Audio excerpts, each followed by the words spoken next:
বিসমিল্লাহির রহমানির রহিম। আসসালামু আলাইকুম সুপ্রিয় ছাত্রছাত্রীবৃন্দ, সরকারি হলগাঁও কলেজে আয়োজিত অ্যাকাউন্টিংয়ের এই অনলাইন ক্লাসে তোমাদের স্বাগত জানাই। আজকে আমরা ওভারহেড বা উপরি ব্যয় নিয়ে কথা বলব। এখন উপরি ব্যয় কাকে বলে? সেটা হচ্ছে এই মাল এবং শ্রম হাতে থাকলেই যেহেতু প্রোডাকশন হয় না, তার জন্য দরকার কর্মস্থল বা কারখানা ও যন্ত্রপাতি। সে সাথে প্রয়োজনীয় কিছু আনুষঙ্গিক সুবিধা লাগে, যেমন বিদ্যুৎ, গ্যাস, পানি, সামগ্রিক কর্মকাণ্ডের পরিচালনা নিয়ন্ত্রণের জন্য এমন কিছু দরকার হয়। তা মাল এবং শ্রম ব্যতীত এই অতিরিক্ত বহু ধরনের খরচা সমষ্টিকে পরোক্ষ খরচ বা উপরি কার্য বলে আর কি। উপরি কার্যের বৈশিষ্ট্য হচ্ছে যে এটাকে চিহ্নিত করা যায় না, এটা পূর্ব নির্ধারিত আরোপ করতে হয়। অতিবন্টন অনুবন্টন অনেক সময় হয়ে যায়, এটা নিয়ন্ত্রণযোগ্য করতে হয়। এটা হিসাবরক্ষণ পদ্ধতি জটিল। সর্বোপরি উপরি ব্যয় পরোক্ষ ব্যয় সমষ্টিগত নিয়ে গঠিত হয় আর কি। এখন উপরি ব্যয়ের যে পরিকল্পনা, যেটাকে কন্ট্রোল করতে গেলে এটার যে ধাপ আছে এটা আমার জানতে হবে। যে ক্লাসিফাইড ওভারহেড লাগবে প্রথমে, তারপর কোডিং লাগবে, তারপর কালেকশন অফ ওভারহেড লাগবে, তারপর উৎপাদন ও সেবা কেন্দ্রের উপরি ব্যয় বন্টন করতে হবে, সেবা কেন্দ্রের ব্যয় উৎপাদন কেন্দ্রের মধ্যে বন্টন করতে হবে, তারপরে অ্যাবজর্পশন করতে হবে। এখন এই যে উপরি ব্যয়, এই উপরি ব্যয় আছে 6 প্রকার। একটা হচ্ছে কার্যভিত্তিক শ্রেণীবিভাগ, এখানে হচ্ছে উৎপাদন ও কারখানা উপরি ব্যয়, প্রশাসনিক উপরি খরচ আর বিক্রয় ও বন্টন উপরি ব্যয়। 2 নম্বর আছে উৎপাদন ভিত্তিক যে শ্রেণীবিভাগ, সেখানে আছে পরোক্ষ মাল, পরোক্ষ শ্রম ও পরোক্ষ খরচ। আর আচরণভিত্তিক যে শ্রেণীবিভাগ, সেটা আছে 3 প্রকার। এটা হচ্ছে স্থায়ী উপরি ব্যয়, এটা হচ্ছে পরিবর্তনশীল উপরি ব্যয়, আর এটা হচ্ছে আংশিক পরিবর্তনশীল উপরি ব্যয়। 4 নম্বর হচ্ছে নিয়ন্ত্রণ ভিত্তিক শ্রেণীবিভাগ, এটা হচ্ছে নিয়ন্ত্রণযোগ্য উপরি ব্যয়, আর এটা হচ্ছে অনিয়ন্ত্রণযোগ্য উপরি ব্যয়। আর বিভাগ ভিত্তিক যে উপরি ব্যয় আছে, সেটা হচ্ছে উৎপাদন বিভাগের উপরি ব্যয়, একটা হচ্ছে সেবা বিভাগের উপরি ব্যয়। আর 6 নম্বর হচ্ছে স্বাভাবিক ভিত্তিতে ও শ্রেণীবিভাগ, এটা হচ্ছে স্বাভাবিক উপরি ব্যয়, এটা হচ্ছে অস্বাভাবিক উপরি ব্যয়। এর প্রশ্ন হচ্ছে কার্যভিত্তিক শ্রেণীবিভাগ। এখানে প্রথমটা যেটা, যে প্রোডাকশন অর ফ্যাক্টরি ওভারহেড কী কী, সেগুলো হচ্ছে lubricant, cotton waste, cleaning material, rubbing material, material of small value etcetera. আর শ্রমের ক্ষেত্রে যেটা আছে, যে সময় রক্ষকের মজুরি, সুপারভাইজারের বেতন, ফোরম্যানের বেতন, কারখানা ম্যানেজারের বেতন, পরিদর্শকের বেতন ইত্যাদি। আর অ্যাডমিনিস্ট্রেটিভ ওভারহেড যেটা, সেটাতে আছে যে প্রশাসনিক অফিস কর্মচারীদের বেতন, অফিস ভাড়া, পরিচালকদের ফিস ইত্যাদি আর কি। আর বিক্রয় উপরে ব্যয় আছে, বিক্রয় কর্মীর বেতন, বিক্রয় কমিশন ইত্যাদি। আর বন্টন উপরি ব্যয় আছে, ট্রাক ভাড়া, জাহাজ ভাড়া, রেল ভাড়া ইত্যাদি। আর তারপরে উৎপাদন ভিত্তিক যে শ্রেণীবিভাগ, সেটা হচ্ছে পরোক্ষ মাল, ইনডাইরেক্ট মাল, তারপর পরোক্ষ শ্রম আর পরোক্ষ খরচ। আর আচরণ ভিত্তিতে তো বললাম, এটা হচ্ছে ফিক্সড, যেটা একটা সময় নির্ধারিত থাকে। আর এটা হচ্ছে পরিবর্তনশীল, যেটা পরিবর্তন হয় এককের সাথে সাথে। আর এটা হচ্ছে আংশিক পরিবর্তনশীল, অর্থাৎ যেটা একটা সময় স্থির থাকে, পরে আবার এটা কী করতে হয়, চেঞ্জ করতে হয় আর কি। এখন এই যে উপরি ব্যয়কে বিভিন্ন কী হারে বন্টন করা হবে না হবে, এটার কিন্তু একটা বিষয় আছে, যে উপরি ব্যয় base to be used in determine overhead rate, অর্থাৎ হার নির্ণয়ের ব্যবহারযোগ্য যে ভিত্তি আর কি। একটা ভিত্তি আছে যে উৎপাদন একক সংখ্যা বা বাস্তব উৎপাদন ভিত্তিক, এটাকে বলা units of production or physical units. এটার সূত্র হচ্ছে এরকম: budgeted or estimated factory overhead divided by budgeted or estimated unit of production সমান সমান হচ্ছে কি factory overhead rate per unit.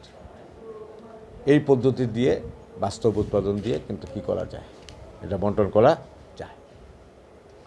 2 নম্বর যে পদ্ধতি আছে, direct material used cost base, অর্থাৎ ডিরেক্ট মেটেরিয়াল কতটুকু ব্যবহার হচ্ছে তার উপর ভিত্তি করে এটা প্রত্যক্ষ কাঁচামালের ব্যয় ভিত্তি ধরা হয়। সেটা হচ্ছে estimated factory overhead debit direct material cost, অর্থাৎ এস্টিমেটেড ফ্যাক্টরি ওভারহেডকে ডিরেক্ট ম্যাটেরিয়াল কস্ট দিয়ে ভাগ করে 100 দিয়ে গুণ করলে কী পাওয়া যাবে, percentage of overhead per direct material cost পাওয়া যাবে।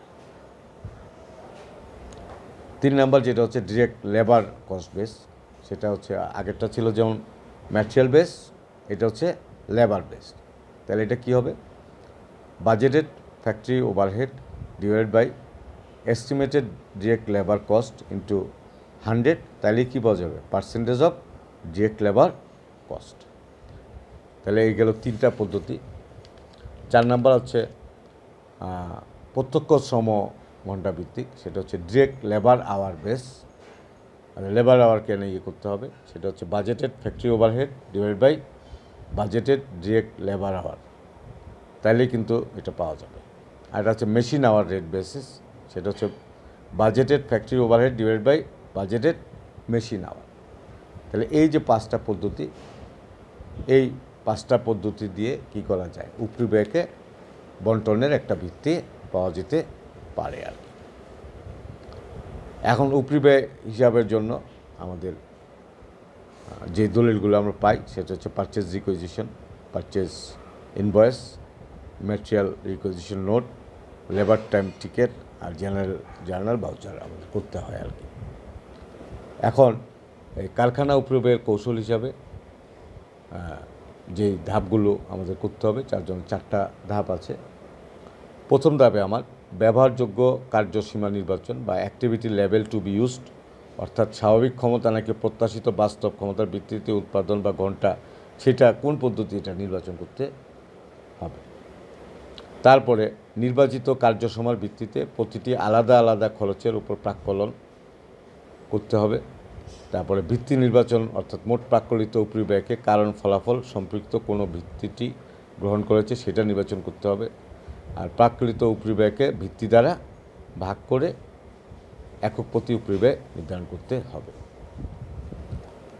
যেমন আমাদের যদি একটা উদাহরণ আমরা ধরি যে 2019 সালের প্রাক্কলিত কারখানা উপরি ব্যয়, এখানে সুপারভিশন আছে, ইনডাইরেক্ট লেবার আছে, ওভারটাইম প্রিমিয়াম আছে, ফ্যাক্টরি সাপ্লাইজ আছে, রিপেয়ার্স অ্যান্ড মেনটেন্যান্স আছে, ইলেকট্রিক পাওয়ার আছে, ফুয়েল আছে, ওয়াটার আছে, লেবার রিলেটেড কস্ট আছে, পেনশন আছে, ভ্যাকেশন অ্যান্ড হলিডে পে আছে, গ্রুপ ইন্স্যুরেন্স আছে, ডিপ্রিসিয়েশন আছে, প্রপার্টি ট্যাক্স আছে, ইন্স্যুরেন্স আছে, and total estimated factory overhead যে টাকাটা দেওয়া আছে। এখানে আমরা কিন্তু এখানে কোনটা কিসের উপর ধরবো এইটা কিন্তু আমার কী করে নিতে হবে, ঠিক করে নিতে হবে, যাতে কোনো ওভার অ্যাবজর্বেশন বা আন্ডার অ্যাবজর্বেশন না হয়। এখন উপরি খরচের অনুবন্টন বা অতিবন্টন হলে কিন্তু কি হয়, প্রবলেম হয় আর কি।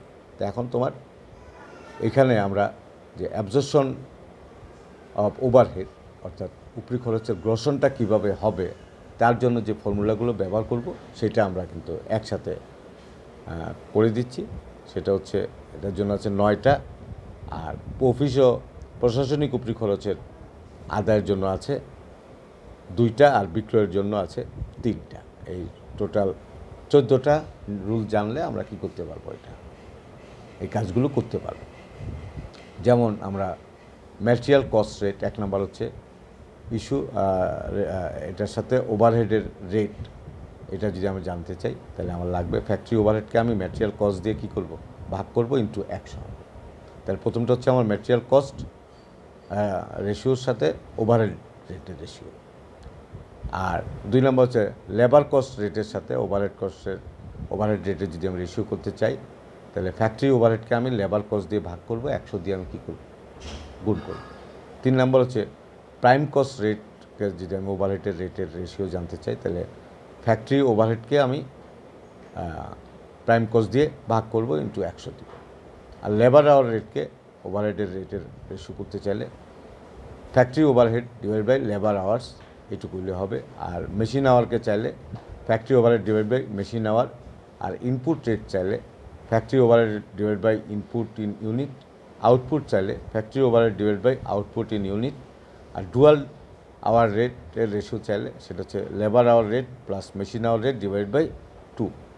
আর সেলস প্রাইস রেট চাইলে আমার হচ্ছে factory overhead divide by sales price per unit into production unit divide into হচ্ছে 100।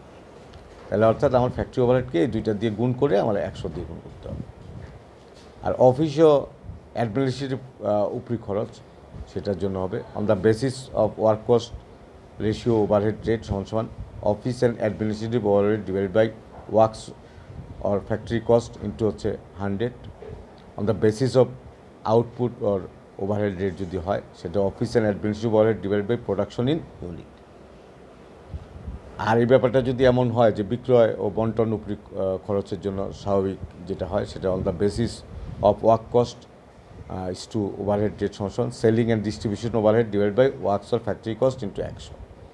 আর on the basis of cost of production যদি হয় তা selling and distribution overhead divide by cost of production into হচ্ছে 100।